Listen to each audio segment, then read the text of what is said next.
it's Naomi and welcome to our Halloween edition of my gluten-free kitchen. Today I am going to teach you how to make gluten-free, allergy-friendly sugar cookies. And the best part about this recipe is you can refrigerate it or freeze it for later so you can have your holiday baking be a little bit more relaxed. Are we ready to get started? Let's go.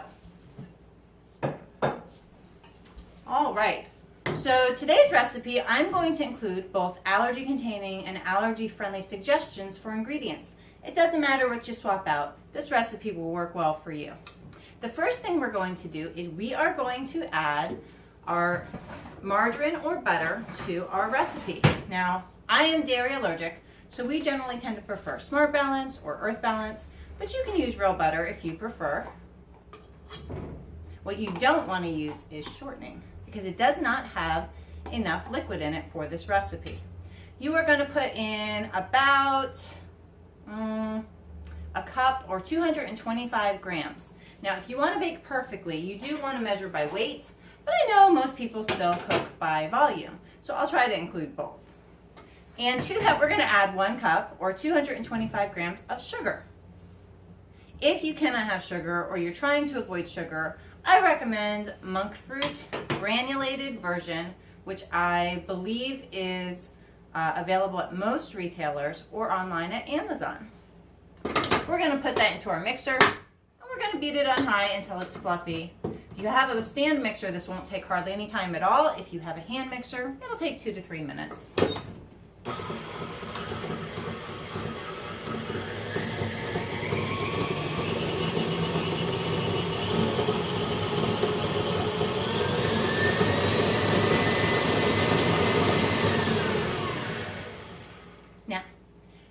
This is the part where you have to decide, am I egg-free or do I use eggs?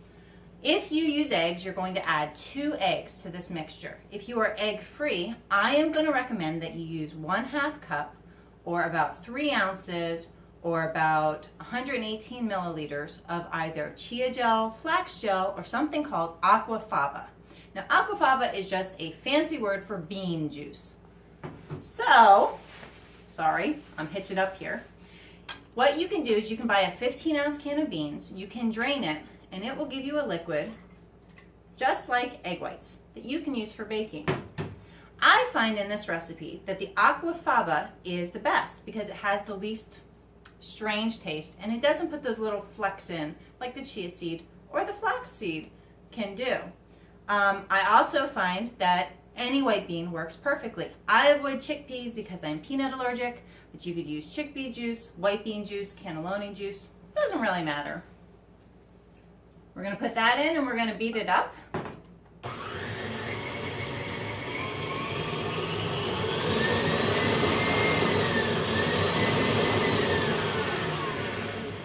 And we're going to add about 1.5 teaspoons or about 7.5 milliliters of extract.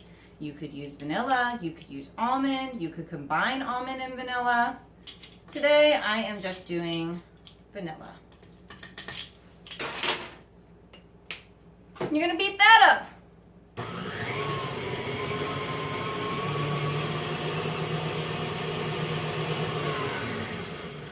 Now, if you have a stand mixer, you don't need to sift your dry ingredients together. Your mixer is powerful enough to evenly combine them.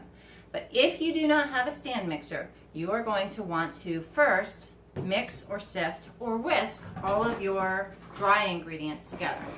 Here's what we're going to use for dry ingredients. We're going to use 5 cups or about 20 ounces, 567 grams of a good cup for cup gluten-free flour. If you can use your flour generally in any normal recipe, it's a good cup for cup flour.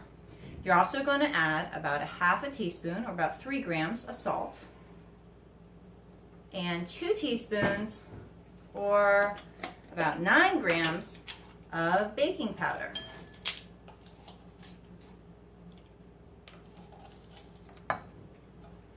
Now, like I said, if you have a KitchenAid, no need to do this step. KitchenAid will do it for you. But if you're using a hand mixer, you definitely want to use this step. You are going to add the dry mixture to the wet mixture.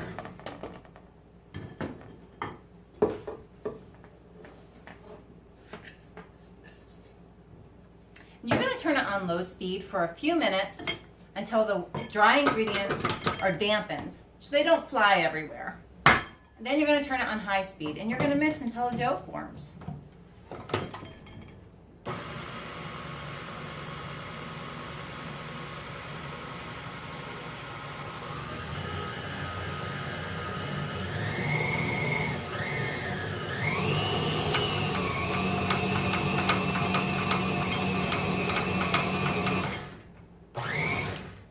Now, when you first mix this, have no fear. It's going to look like drop cookie dough.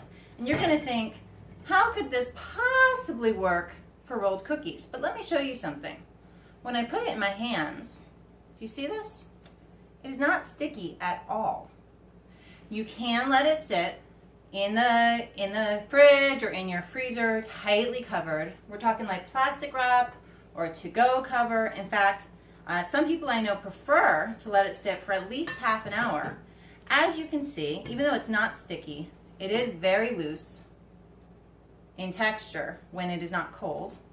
And once it has been chilled for about a half an hour, you can see it becomes much firmer.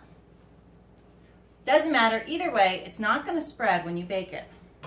I'm going to clear this stuff. I'm going to show you how to roll it out, and then I'm going to show you how to bake it.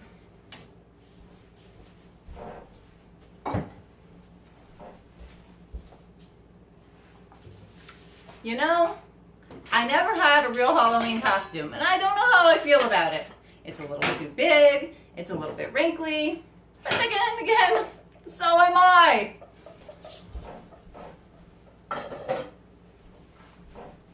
But it's still a lot of fun.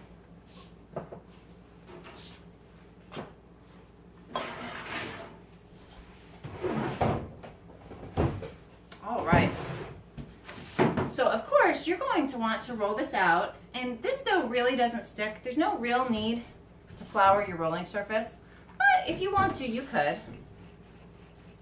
In fact, I feel like I should, right? Just for the sake of it.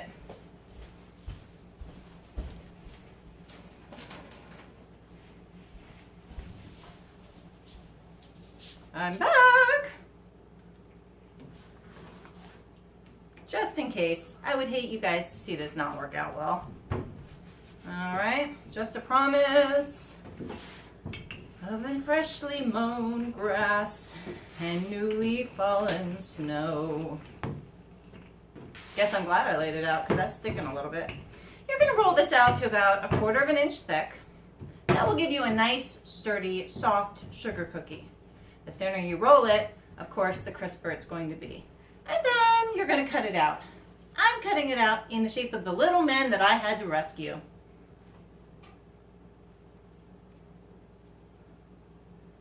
As you can see, isn't that adorable? You are going to lay this on a cookie sheet and you are going to bake it. In fact, I would put it on parchment paper on a cookie sheet and I would bake it at 350 degrees for about 10 minutes. You do not want these to brown. You want them to stay nice and pale so that you can decorate them. When you have done that, you're going to take it out. You're going to put the parchment paper onto a cooling rack.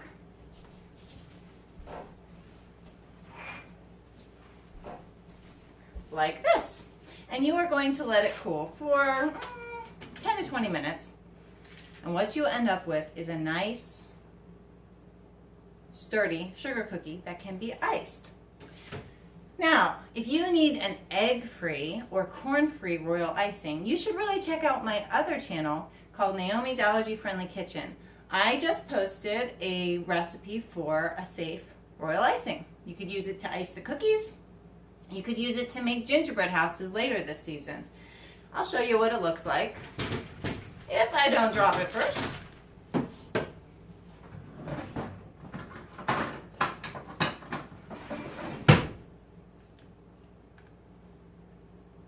Now, this particular batch is still getting the air bubbles out, and I haven't really let it settle, but you can see it's got a good ride to it. You can lay it on, it will self-level. You could color it if you like, just like I did my red ones, and there you go. you've got a sugar cookie. You let these dry, serve them to your friends, and everybody thinks you're amazing. Well, that's it. I don't know what to tell you. It's really easy.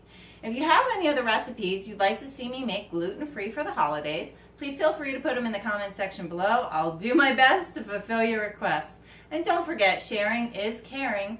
When you buy Better products or you share our videos, you enable us to make more.